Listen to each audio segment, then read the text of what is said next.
weer gone gii di Adji Sarr dafa woowoon benn ku jigéen pour mu ñëw fekk si ko mu létti ko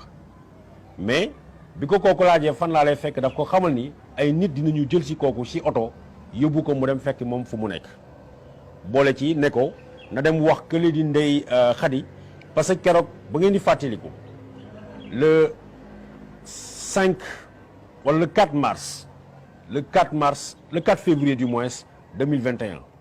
Adji Sarr dañ ko dajaleeloon ay bagage am bu muy génn si kër gi am na bagage yu mu yóbbu am na yoo xam ne dafa newoon mayee na leen ko bagage yooyu am yoo xam daf ko dënkoon ay xaritam yëre yooyu la laajoon pour nañ ko delloo ñu jigéen ñooñu wax ko ni ñoom du ñu dem jox ko directement dañ koy jox Ndeye Khady léegi nag moom Khady Adji Sarr mu débrouillé dem ci Ndeye Khady pour jëli ay bagage am boobu ak léegi demul parce que ñooñu ñemewutuñ xamuñu fu mu nekk puisque ay auto spéciaux ñoo ñëw jëli leen pour yóbbu leen ci Adji Sarr pour coiffer ko wala pour leneen ñooñu nanguwuñu ko def mais moom Adji Sarr it elle est coupée du monde mënut a demal kenn mënut a dem mënut a dikk ñàkk mën a dem ñàkk mën a dikk boobu pesé na ko ba finalement beneen affaire bi nga xam ne dugg na ci mooy nee na lu ñu ko dikk joxuñu ko maanaam comme ni ma leen ko waxee keroog bi mu waxee ni moom léegi star la parce que dafay maase kii nga xam ne mooy Ousmane Sonko bi gars yi tegee seen deal dafa am lu ñu ko dig ne dañ ko koy jox nee na boobu ak léegi lu ñu ko dig joxuñu ko tax na li tubaab di wax elle a disjoncté ou elle a pété les plombs maanaam dafa mel ni ku jëfuru kër googu nga xam ne moom lañ ko dënkaane mu nekk ak papam jooju di avocat bi te du ma tudd turam xamal na leen ni moom mënut a nekk ci kër googu déconné yu metti daal di jël ay gaddu ay bagage am daw génn kër gi exclusivité la fi ci Kéwoulo ci li ñu xamale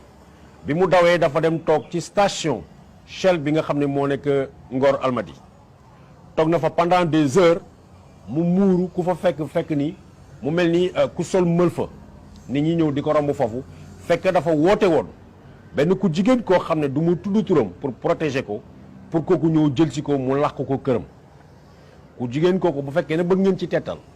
ku jigéen kooku activiste la boo xam ne lu bëri wax trop ci cadre Adji Sarr mu daw dem ci këru kooku boobu ak léegi nag kookoo ko fat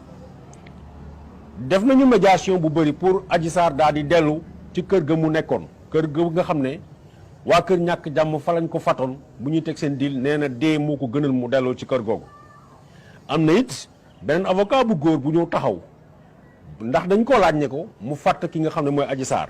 aji ne dootul demati kër kooku tamit donc fa mu nekkoon ñu fat ko fa génn na fa keneen ku ñu proposé en secours pour mu ñëw jël si ko Adji Sarr nee na demutu foofu parce que moo xam lan la fa dund ci kër gi mais deuxièmement nee na lu ñu ko dégg defuñu ko tax na mu génn foofu ñoo toog ci station essence bu Shell bu nekk route des Almadies Ngor Almadies mu toog fa ba ab xale bu jigéen boo xam ne activiste la ma bamtuwaat ko ku bëri wax ci télé yi ci cadre Adji Sarr kër kooku lañ ko fat bu ngeen bëggee ma jox leen tettal dinaa leen wax ni ca Mermoz lañ ko fat ku jigéen kooku nag moom ay mbokkam xamal nañu ko ni na génn ci affaire u Adji Sarr ba mu set wecc woo na nag ay nit ñu mu xam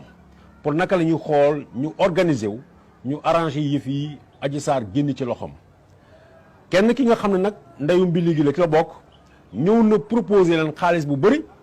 pour ku jigéen ki nga xam ne moo fat Adji Sarr léegi mu dem Almadies loué fa appartement dëkk fa ak Adji Sarr mais xale bu jigéen bi nga xam ne du mu tudd turam pour la protéger waa këram yi nee nañ ko na ci génn parce que lépp lu waaye laal ci yëfu Adji Sarr yàgg danañ ko xam te dañuy bañ suba mu am ci problème tax na bi ñu jógee ci phase yooyu ay phase de médiation bu extraordinaire commencé na parce que ki nga xam ne mooy Ousmane Sonko dem nañu ci moom laaj ko lan la xam ci yëf yi parce que xale bi fu mu nekk nii dafa perturbé xale bi fu mu nekk nii dafa feebar moom xamal na leen ni na assumer rôle bi nga xam ne moom lay joué wala boog ñaar moo ci nekk pour moom Ousmane Sonko li dem ci côté am nga xam ne poursuite yi nga xam ne bëgg na ko entamer contre Adji Sarr mu bàyyi ko na dem publiquement jàkkaarloo ak ay journalistes wala mu génn mu dem parce que Adji xamal na ni tànk yi mu nekk du delluwati kër bi ñu ko dénkoon te dafa taxaw fas yéene wax lépp li nga xam ne xam na ko ci complot bi Ousmane Sonko xamal na leen ni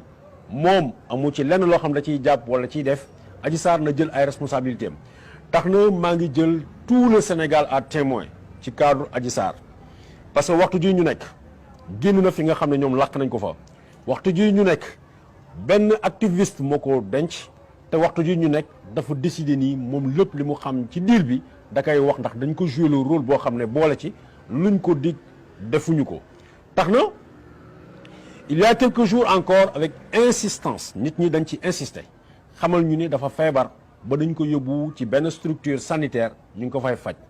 ma xamal waa Sénégal ni ki responsabilité wu Adji Sarr mu ngi ci loxo ñii nga xam ne ñoo décidé ni ñoo koy taxaw ñoo décidé couper ko de sa famille ñoo décidé fat ko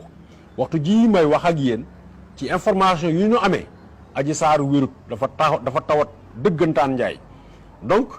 may invité waale une fois de plus famille am kii di Faby Rama Sarr muy baayam xamal ko ni waxtu wii ñu toll doomam dafa nekk ci ay jafe-jafe santé waaw te kër gi mu nekkoon nag génn fa gedd na nee na dootu fa delluwaat donc waxtu wii lañ koy interpellé waat encore moom en tant que père de famille mu dellu jéem a dem récupérer doomam wala mu jël assumer li nga xam ne mooy responsabilité am en tant que père mbokk yi loolu mooy dernières informations yi nga xam ne yi concernant Adji Sarr yoo xam ne bëggoon naa ko te waroon naa leen ko jox yëf yaa ngoog coow am na digganteem ak ñi ko fat Adji Sarr génn na fa daw na ñoo toog fële ci station Shell bu nekk route Ngor Almadi nee na delluwaatu fa mu woo benn xale bu jigéen boo xam ne activiste la boo xam ne temps yëpp bëri woon na wax trop ci wàllu Adji Sarr ci télé yi kooko ko fat fële ci Mermoz jox naa leen quartier bi boole ci benn avocat jóg na pour mu négocier pour récupérer Adji Sarr ndax dañ ko koo sant mu dem këram Adji Sarr nee na demu fa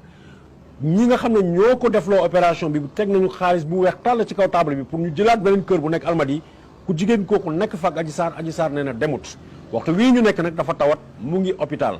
te ma attirer attention wu sénégalais yi ni ko lépp li ko dal sa vie est pratiquement en danger parce que au-delà du fait que mu génn ñu naan dañ koy dóor wala dañ koy rey moom dafa tawat waxtu jii ñu nekk donc mbokk yi